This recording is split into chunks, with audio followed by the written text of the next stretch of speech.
medyo matagal po kayo ngayon. Merong pong mga situation sa loob na it's beyond our control.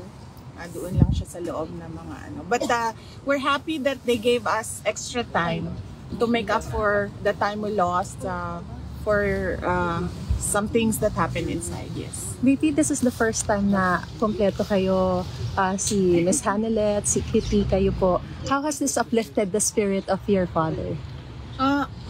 Well, I believe he's happy because Kitty and I were there, and then we talked about her boyfriend. Patay!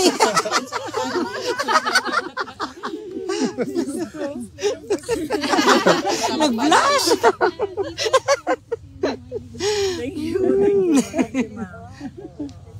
Bibi, Marlica po. Yes, mama. Kumusta po si PRRD at this point in time? Okay naman siya. Okay siya. Kitty gave him a massage. Wow!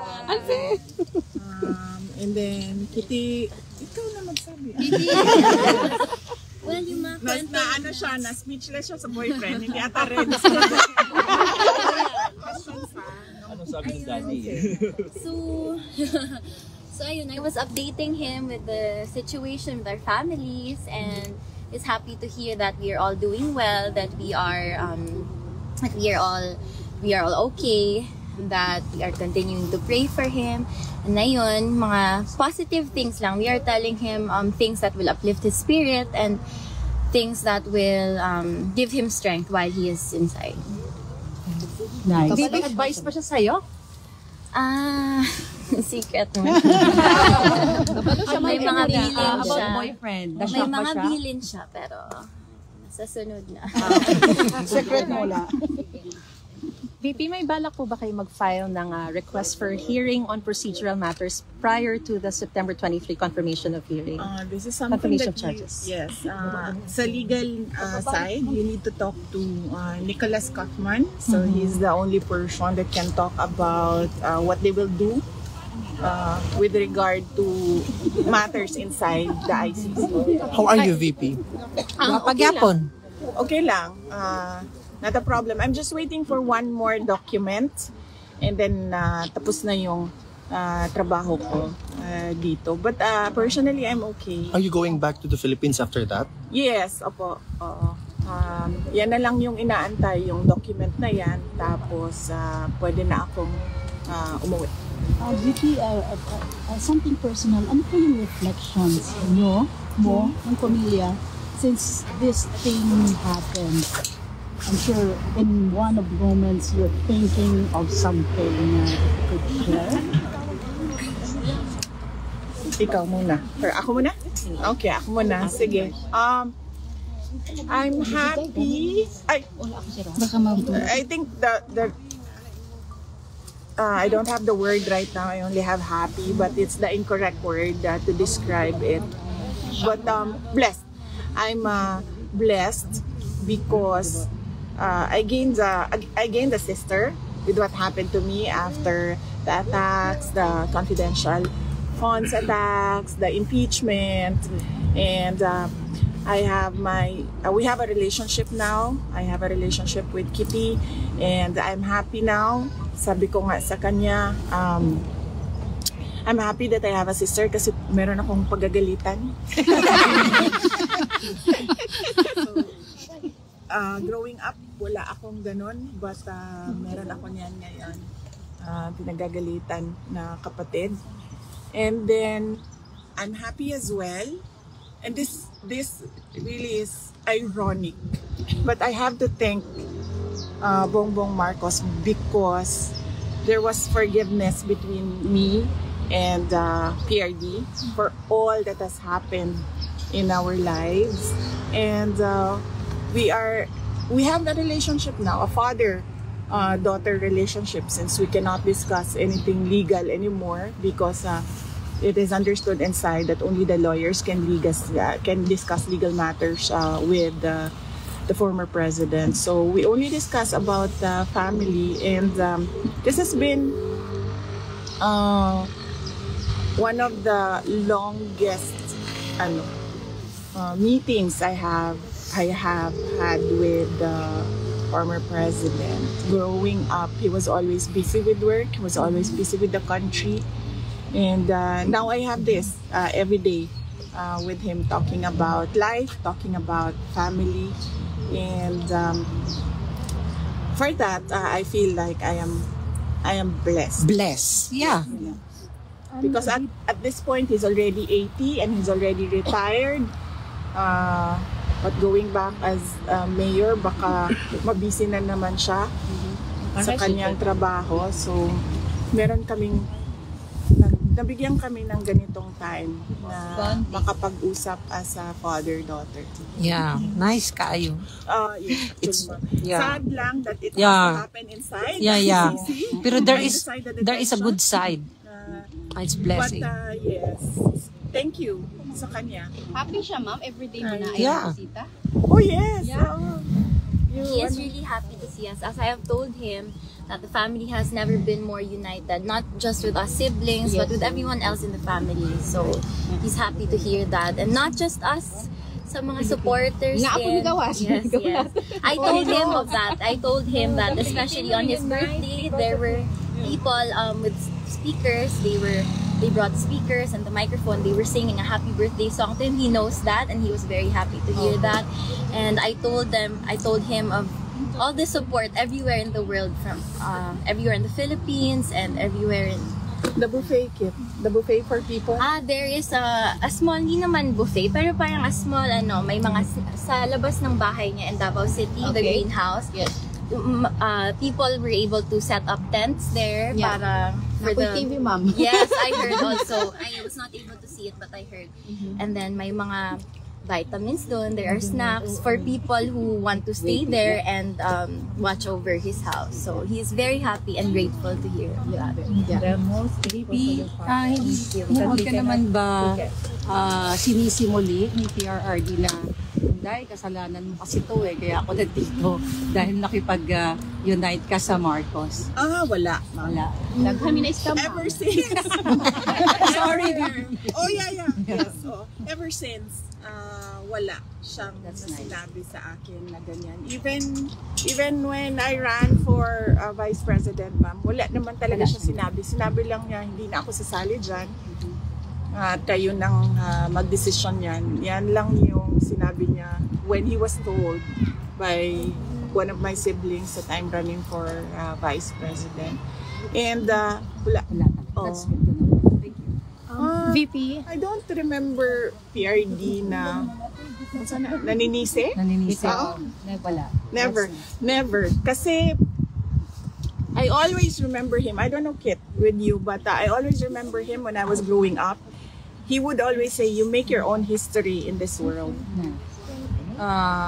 So you always answer to your decisions. So I think that is his philosophy as well.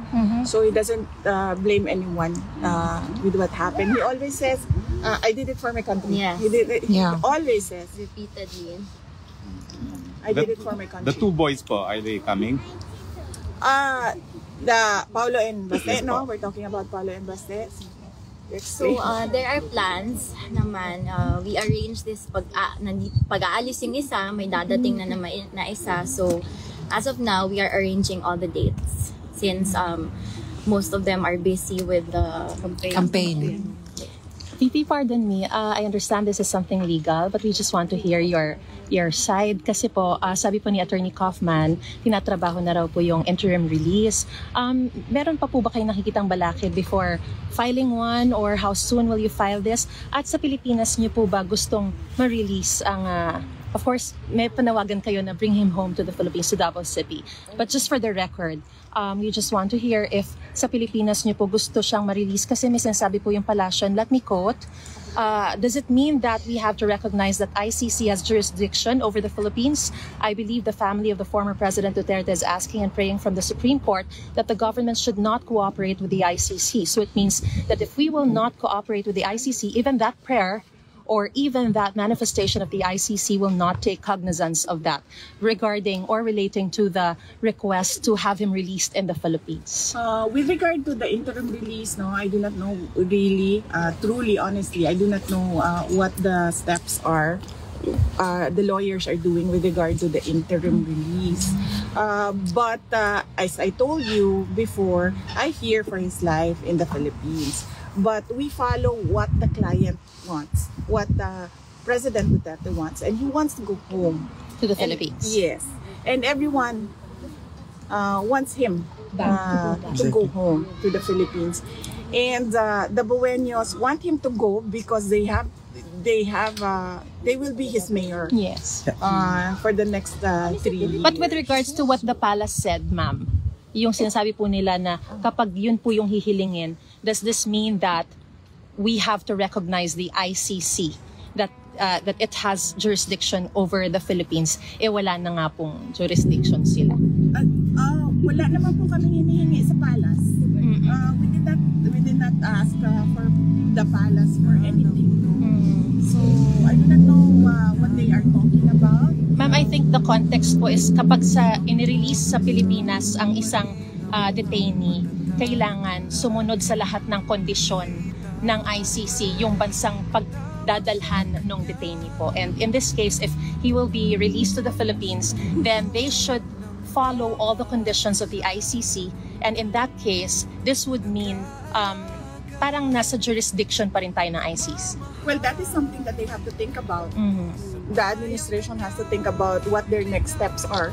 So, they should not ask the family, they should not ask the Filipino people on what their next steps are with regard to the talk on the return of former President Duterte to the Philippines.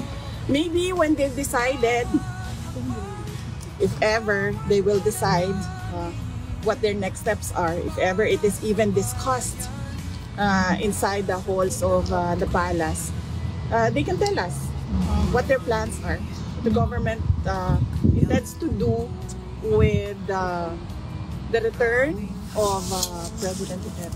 Ma'am, on a different note, were your mother, Elizabeth Zimmerman, able to visit the former president? My mother, she doesn't want that she be talked about or discussed in interviews, so let's keep our privacy.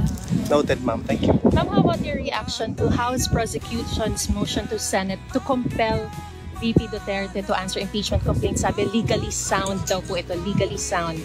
And Representative Zamora said may guidelines sa pag-liquidate ng confidential funds. Kung pwede man na fictitious names, dapat daw nakadeklara ang totoong pangalan in a sealed envelope bago sinasubmit sa COA. Nagawa po ba ito ng OVP and naniniwala ang House na prosecution na palalakasin daw nito yung impeachment case laban po sa inyo, ma'am?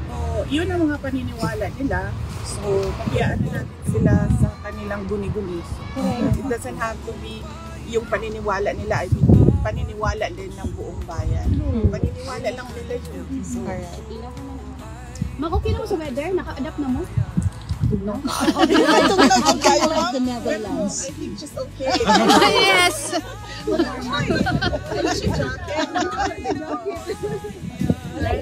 Hindi na siya natao. You're not cold? Oh, Bata pa naman siya bata pa okay. And you are young, no problem. Ma'am, meron po kayong balak na assistant sa mga Question mo, Filipinos Jada. na resto sa Qatar while demonstrating for PRRD? Yes, oo. I already endorsed it the moment that I knew about it. I read it in the brief sa Office of the Vice President. I already endorsed to them to reach out through the correct channels on what we can do to assist as an office, the Office of the Vice President. Okay? VP, sorry. VP, may question lang VP, sorry, something legal lang po. You said po na you're going home soon. Sa Saturday. Sa Saturday na po, you're going home. May chance po ba na mako-complete na po yung legal team by then? Wala po ako sinabi na uwi ako sa Saturday. Or uwi na po kayo soon? Ayaw pa uli. I said na pag dumating na yung documents, pwede na ako umuwi. Yeah. And mako-kompleto na po ba yung legal team by then po? Or Nandyan na si Attorney Nicholas Kaufman. The other lawyer, you meet her. I don't wanna reveal her name. Just ask her what her name is. And then there's another one assisting them. So far, they're okay. And they're interviewing other lawyers as we speak. So hopefully, before I leave, that team is already complete.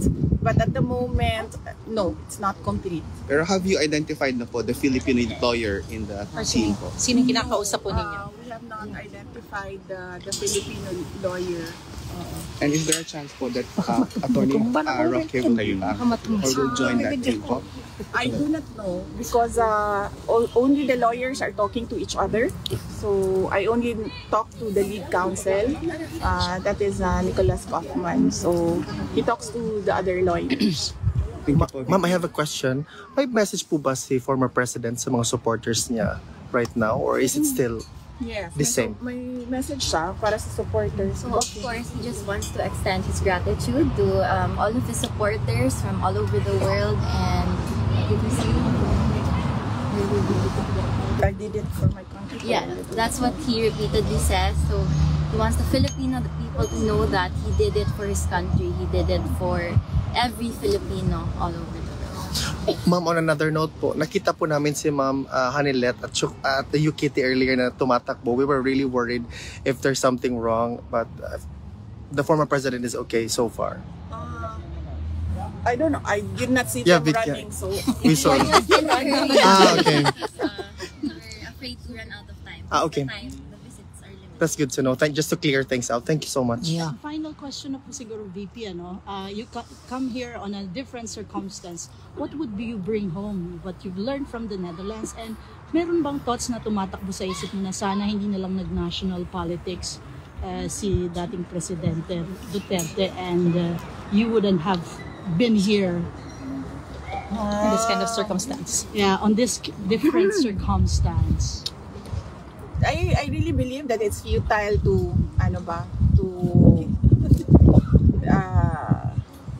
regret decisions made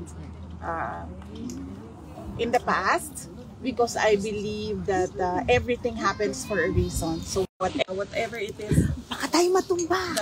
Okay, masaya. Yan o. Relax na, relax na. Okay na, ma'am. Okay na, ma'am. Okay, relax na. whatever it is that happened in the past, I think we should just learn from it and then move forward. So what is my takeaway for the Netherlands? Unang-una, ma'am, ang dami nilang options dito. Meron silang tram. Tram is it, no? Yes, ma'am. Yes, that's correct. Yes, meron silang tram, meron silang bus, and then meron silang train, and then they can bike, and then Meron ding they metro, can ma'am. walk, Metro and also. metro. So that's 6 options for mobility. Correct. I choose to walk dito kasi hindi ka pinagpapawisan, malamig siya, so I choose to walk. So that is my choice. But the residents, they have 6 options. In the Philippines, ma'am, just mahirapan pa yung bus, ma'am. Walang train, walang tram, walang metro, wala lahat. Mainit. So, alam mo yon. Tricycad lang, ma'am. Pag nandito ka, nakikita mo yung kawalan doon sa atin. Sa Pilipinas. Yes, that's nako-compare mo. Yes. That's I have a bureaucracy. question for Katie. Miss Katie, hello. Mahalika po. Ano yung greatest advice or best advice ni former President Duterte sa'yo? Like he always says, there is a time for everything. So I think he means to tell me to take everything at my own pace, and as long as I'm doing good, as long as I'm doing no harm.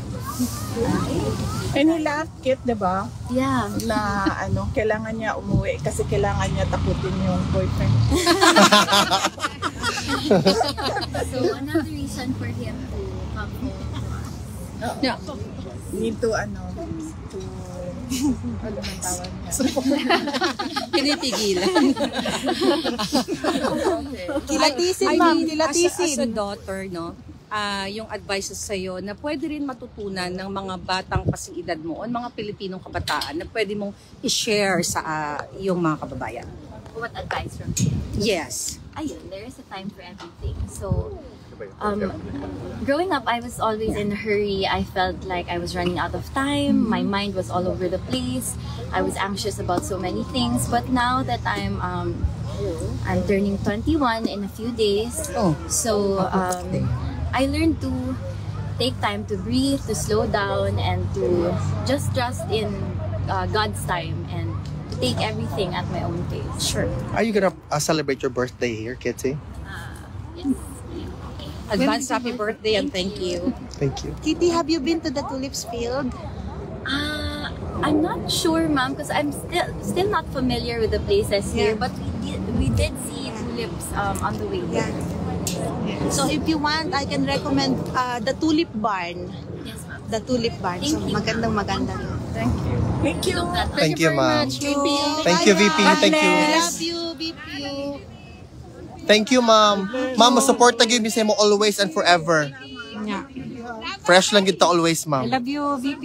Cerave, ma'am. Dili, ma'am, sa moisturizer na gina siya. Model ka na niya na.